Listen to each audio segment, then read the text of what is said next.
Hi, so I am one mum and 4 kids, and I just wanted to come on here and explain a little bit about what's been going on in our lives the past 4 to 8 years, really. We have been going through family court for 4 years, and it's been 4 years of hell, basically. Currently, I've been banned from seeing my 4 children. I haven't seen them for 2 months. And the family court want them to go and live, 2 of them, they want to go and live with their dangerous and abusive father. And they do not want to investigate how dangerous he is. They've looked into a little bit, but all I can say is it's worked like a pantomime of who can act the best. They haven't taken into account evidence. The judge doesn't want to see my evidence. She doesn't want to see the children's evidence. She's told the children they're making up what they experienced and their mothers made it all up.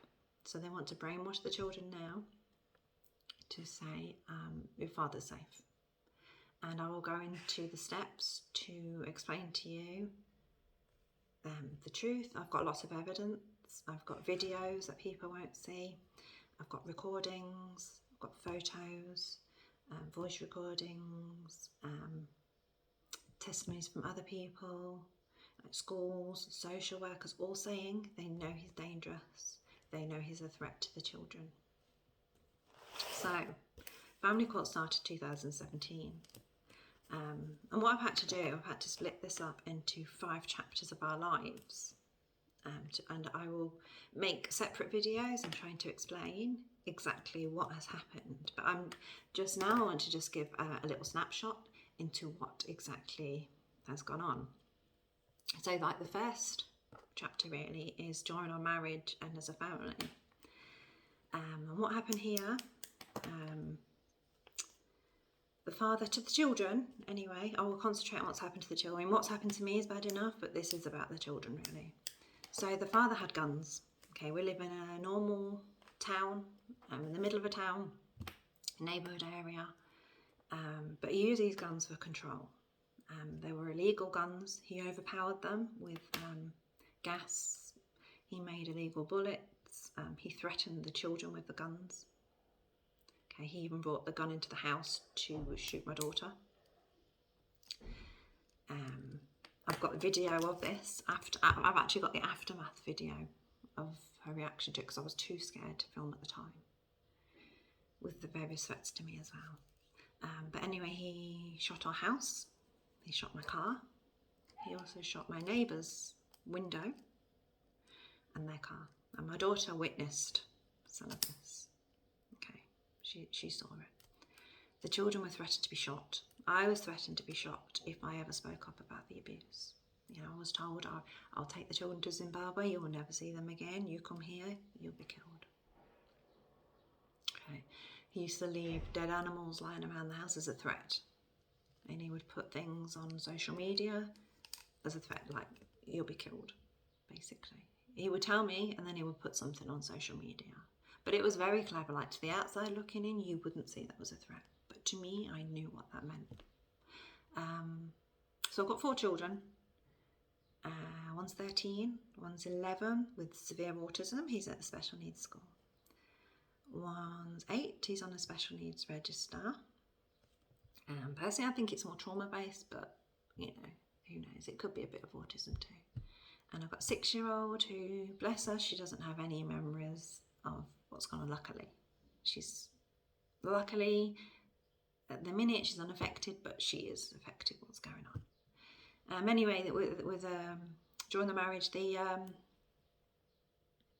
used to make the children stroke the dead animals. He would make them shoot the guns.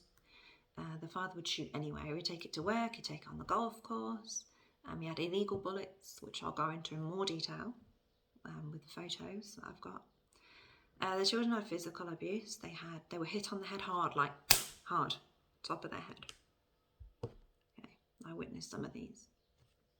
And then he did it behind the scenes, behind like the door, and I would hear it, and he'd be like, no, you'd imagined it. The children saw it, and I saw it a number of times.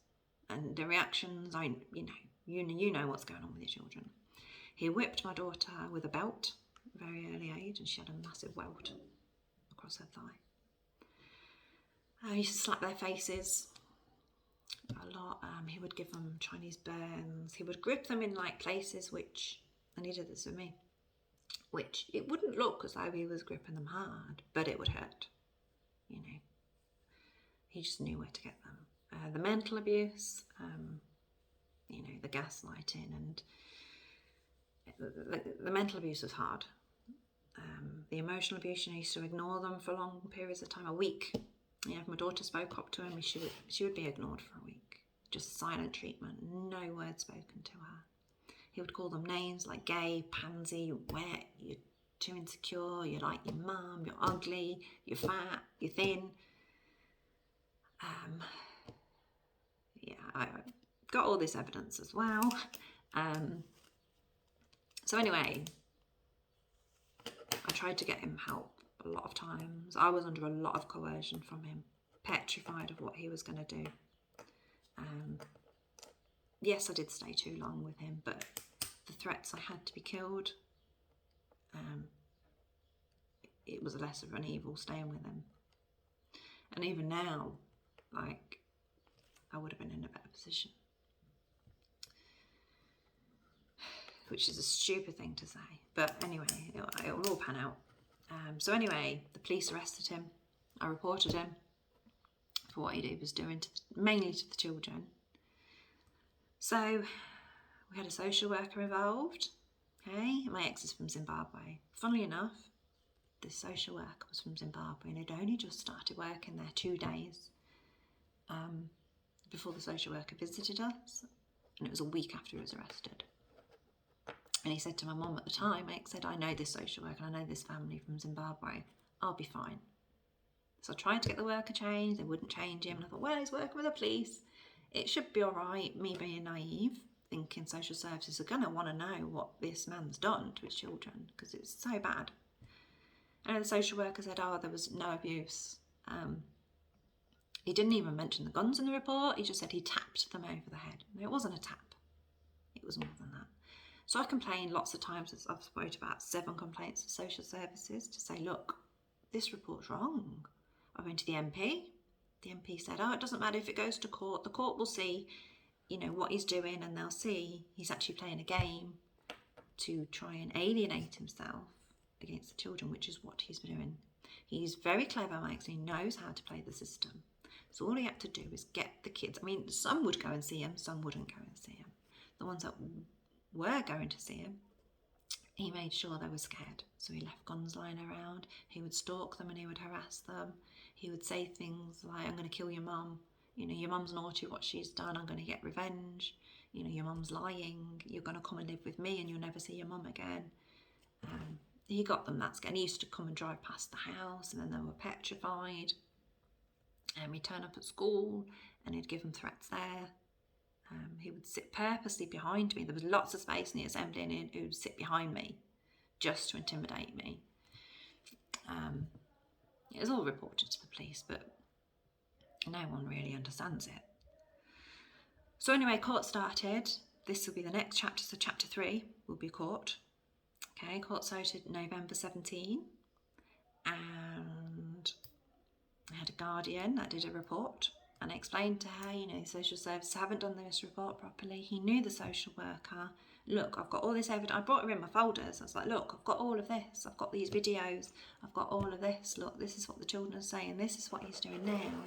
And she understood. She was like, yes, he's a very dangerous man. She completely understood it. And I got the report and it said the complete opposite. It said the children should go to care while she go and live with her dad. I thought, what on earth? Like, baffling, being as though what I've explained to you, and being as though she didn't want to hear much in the interview, I sent her email saying, look, I've just found this new evidence as well, I've got this. Completely ignored. She didn't want to do a finding of fact in the court to say, look, this is actually what happened, this isn't what happened. It was just, no, we'll get a psychologist.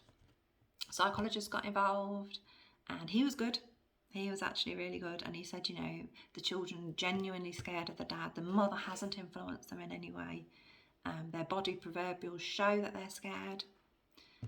And he said there's no way he can have unsupervised access unless he did some extensive therapy to show his change, and he will be a changed man.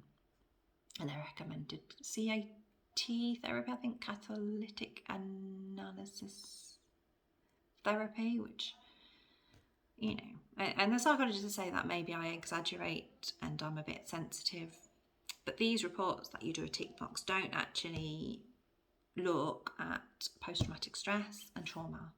It's just like, you're in this box, but we're not looking at post-traumatic stress. And the psychologist did write in his report, but this could be from post-traumatic, you know, complex post-traumatic stress and trauma, why, you know, it's come out as this.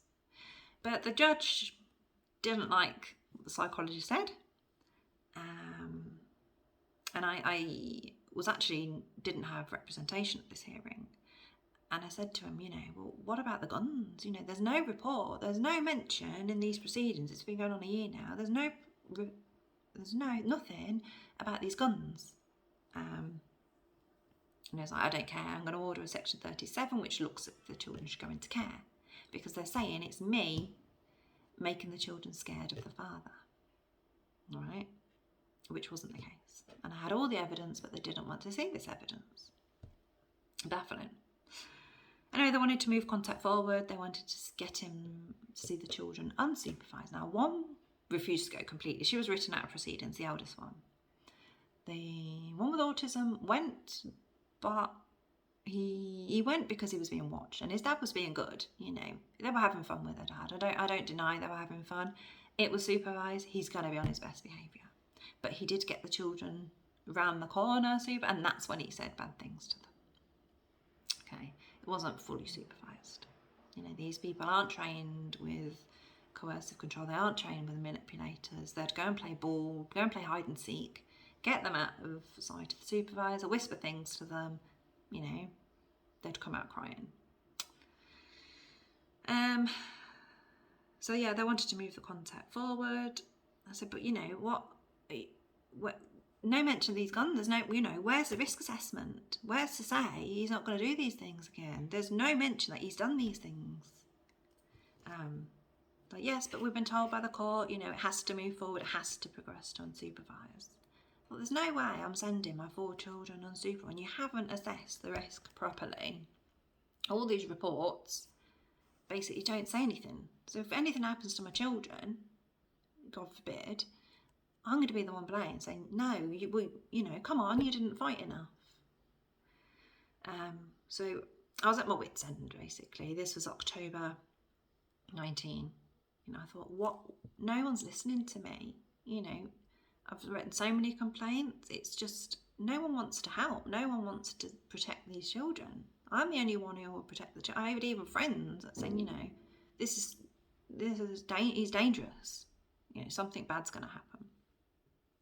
So October 19, got in the car, drove to Spain. I fled the country. I thought, you know, this is ridiculous. Spain, protect children, they're good with children. You know, hopefully they will help us and see, you know, what's going on. I thought, there's no way. I looked at the laws. I thought, there's no way Spain are going to say, with abduction, go back to the father, because it's unsafe. There's a clause to say, if the father's abusing, you know, or mother, you know, if there's a grave risk of harm to be returned, they won't be returned. But Spain did say, 10 months we were here, we were in Spain. And they had the time of their lives. They recuperated, they went to school, they went to a Spanish school, they had Spanish friends, they had some English friends too. They were living great. We even had lockdown in Spain. And yeah, we managed all that. And the Spain lockdown was so rigid. It was a lot more, you know, they weren't allowed out the house for 42 days, but we had fun. You know, they did junk modelling, you know, we had discos, we had parties, and we had a terrace, so they did have some fresh air.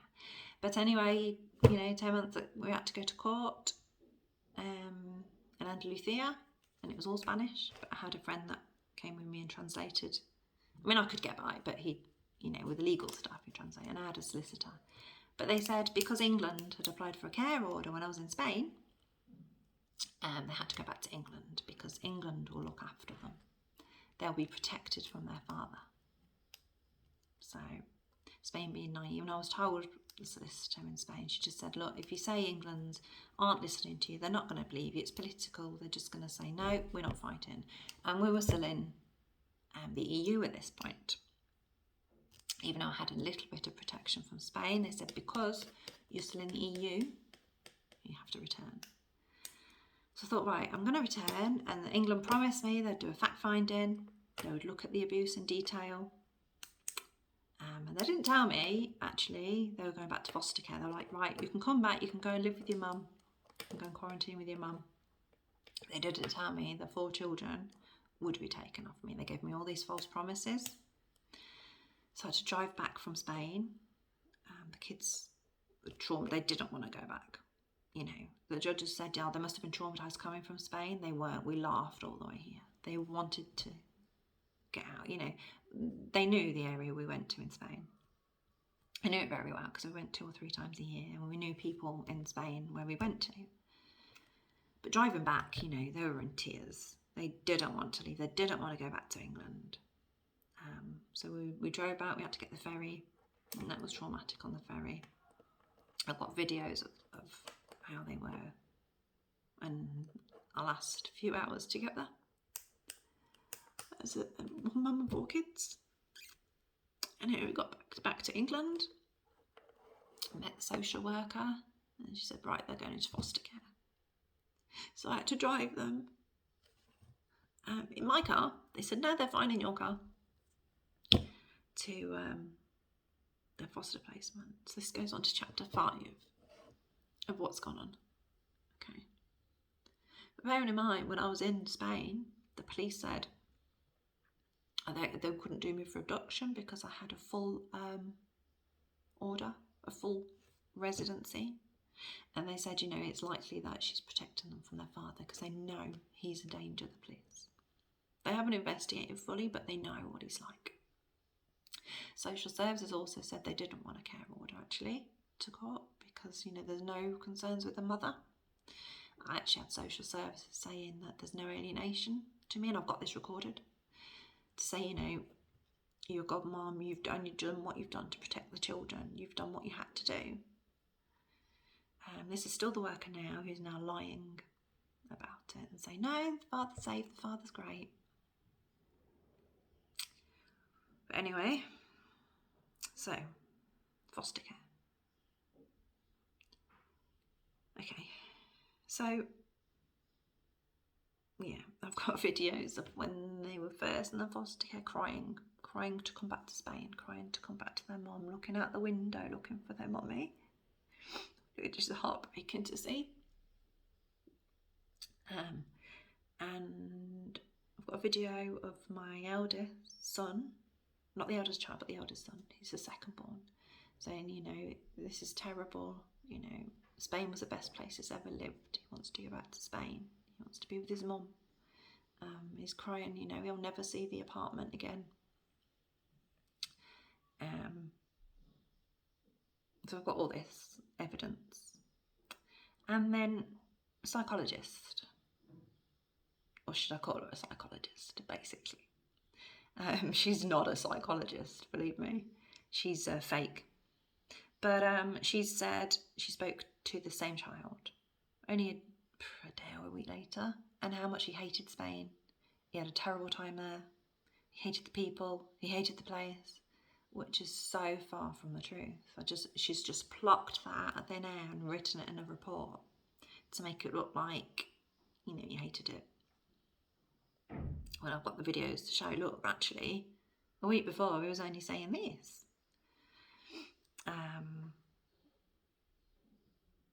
Yeah, so we had a fact finding as well, which is another story, right? It's not a fact finding because the judge didn't want to see facts. She didn't want to see my evidence. Said, look, I've got more evidence. I want to submit this evidence. The previous solicitor hasn't allowed me to put it in because she didn't think it's relevant. It is relevant. It's explaining what's gone on. It's explaining the father has manipulated the whole system. He's alienated himself to get to this position. Okay. My ex said to me 4 years ago, he will make sure the children are in care full time, or will make sure he has the kids full time, as long as I cannot have them. And this is what he's done. He knew exactly what to do.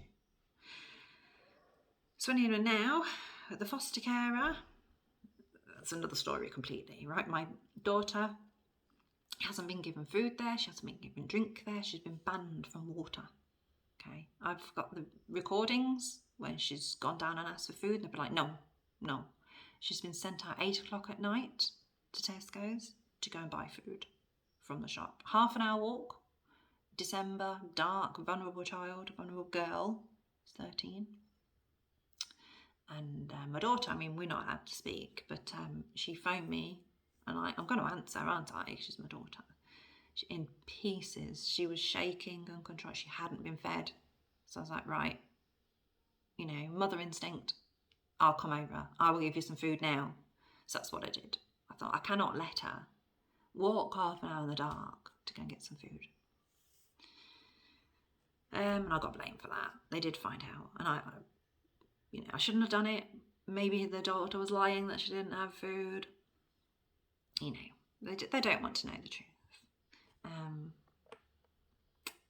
But anyway, I've got recordings of the foster carer calling my 8-year-old abusive, and my daughter saying, you know, he doesn't know this word. If he comes and says this word abusive to professional, like social services, they're going to blame my mum.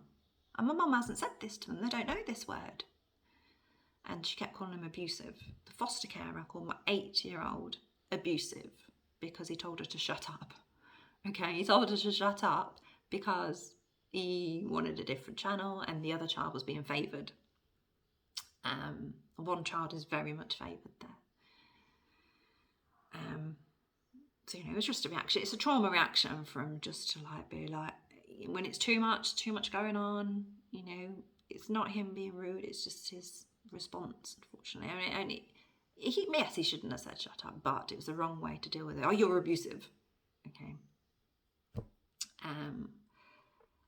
I've got lots of other evidence of what's gone on in foster care. And the way the workers have spoken to my children, I've got recordings of this as well.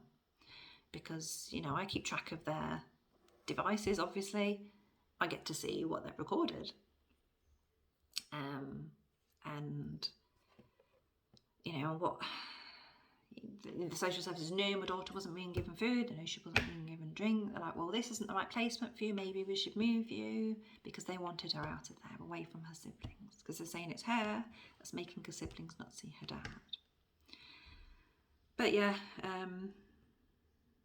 so they knew, the social workers knew she wasn't being given food and drink, and they left her there for another few months.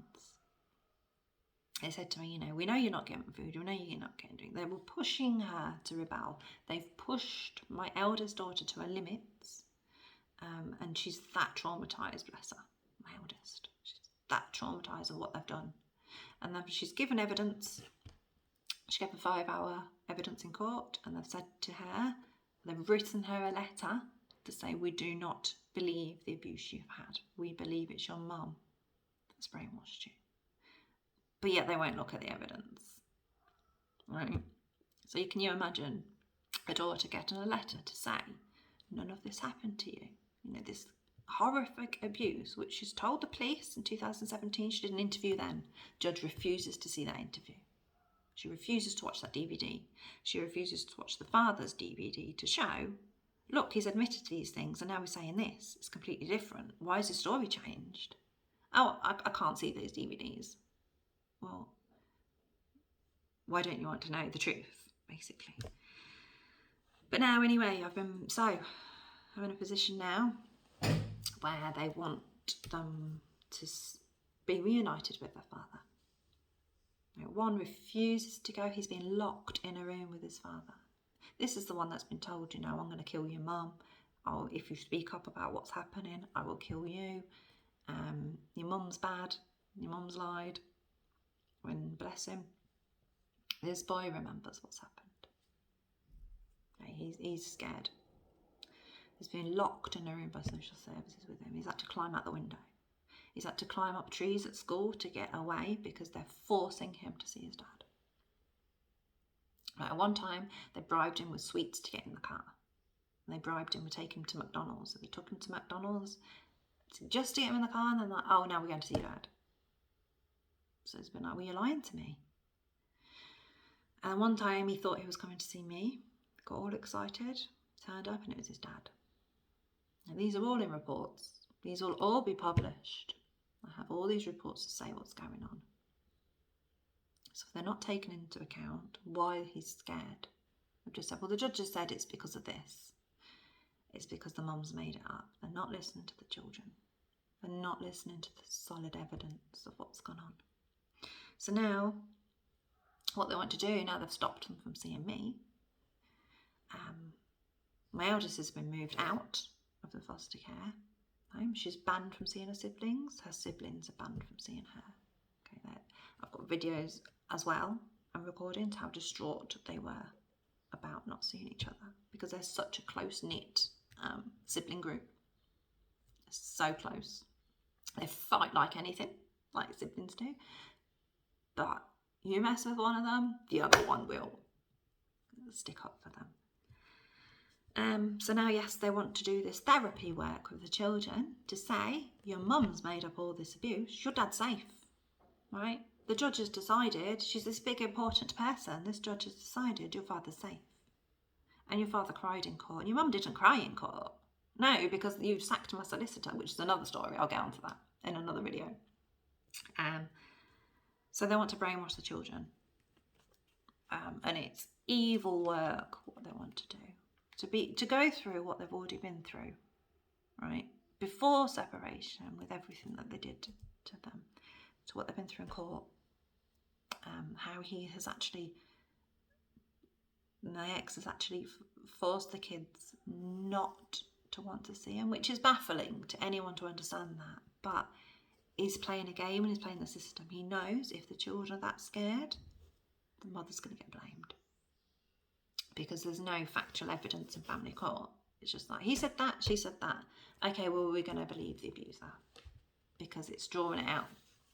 Drawing the proceeds out. It's getting money.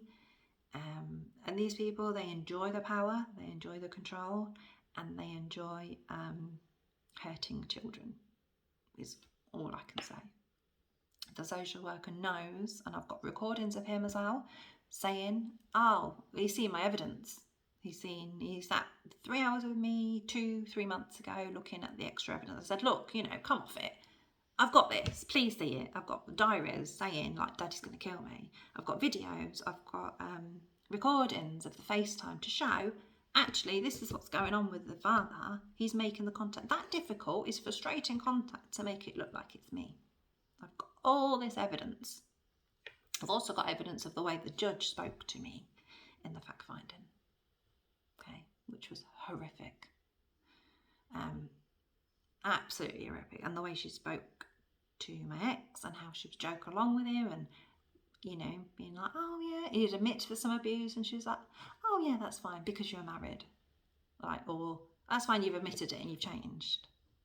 Where's the evidence this man has changed because he hasn't done any work to change and he's still doing these things to the kids. Even now, I hear things what the kids are saying. I'm like, I can see what's going on. But nothing gets reported back. It's all one-sided. Right, we're going with this way. We're going to make sure this one gets everything negative written about, or we're going to make sure this one has everything positive written about them. So yes, we're in the position where they want to give all children therapy to say your mum's delusional.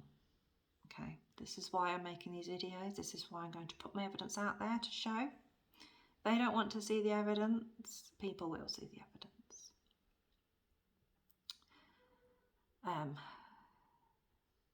These kids need help. They need protection. Right? They need protection from the family courts. They need protection from their father. Okay, 2 of them cannot go and live with their father. They might have 2 of them go and live with them, with him after the next hearing. Okay, this can't happen. I fear for their lives. I mean, he's under scrutiny at the minute, but he flips. Okay, he's got such anger in him. He won't cope with the one with autism at all. You know, you have to be so patient. You have to understand. Yeah, he knows what to do in supervision. He can hold his temper for like an hour, 2 hours when he's supervised. You know, behind those closed doors, you know, and the judge said, "Oh, you've made things up. You couldn't have shot these things. The police would have investigated." Well, the police haven't investigated. You know, why not look at the evidence I've got instead of saying, "Well, you must have made it up." But yes, and my eldest daughter, she, bless her, the father wants her in a children's home. She's been moved out of the foster home, and luckily she's with my mum. And I've been banned now to go to my mum's house. I've been banned to see my mum. So I'm homeless. The courts have made me homeless. Because when I come back from Spain, I went to my mum. But thankfully, you know, she's with my mum. My daughter needs a lot of therapy to get over what's happened to her. She's been banned from seeing CAM. Social services have banned her from getting the right therapy she needs. She's at breaking point. You know, I worry for my daughter. I worry for all of my children, what they're doing. And the work they want to do is just so abusive. To say this never happened to you. Like, and they wonder now why my 8-year-old son doesn't trust adults. You know, he gets a new worker and he doesn't trust them. Well, is it any wonder? And I'm thankful that these children have amazing schools. They have amazing schools that completely understand. The younger 3 anyway. The schools know me. They've known me for years. They understand what's going on. They understand the truth. And they're baffled by what's going on. So I'm thankful they are in good schools. I know I wanted this to be a quick video and it's not that quick, but I'm very new at videos. I'm very uncomfortable. I will be making separate videos to explain in more detail what has gone on in those 4 chapters. But I wanted this to be a snapshot of what's gone on because I had to speak out. It's had to be out there what's going on. And hashtag 114kids, hashtag DA not PA, hashtag what about us. There's lots of other hashtags of other pages which I will start sharing with their permission. There's some great movement out there. This isn't just happening to me, it's happening to a lot of women all around the world. It's bad in England, it's bad in America, it's bad in Australia, New Zealand, all the rich countries, basically, because it's getting money. And they're using children, punishing children for it. So please, I will make some more videos. I will be putting evidence out there. Yeah, thank you.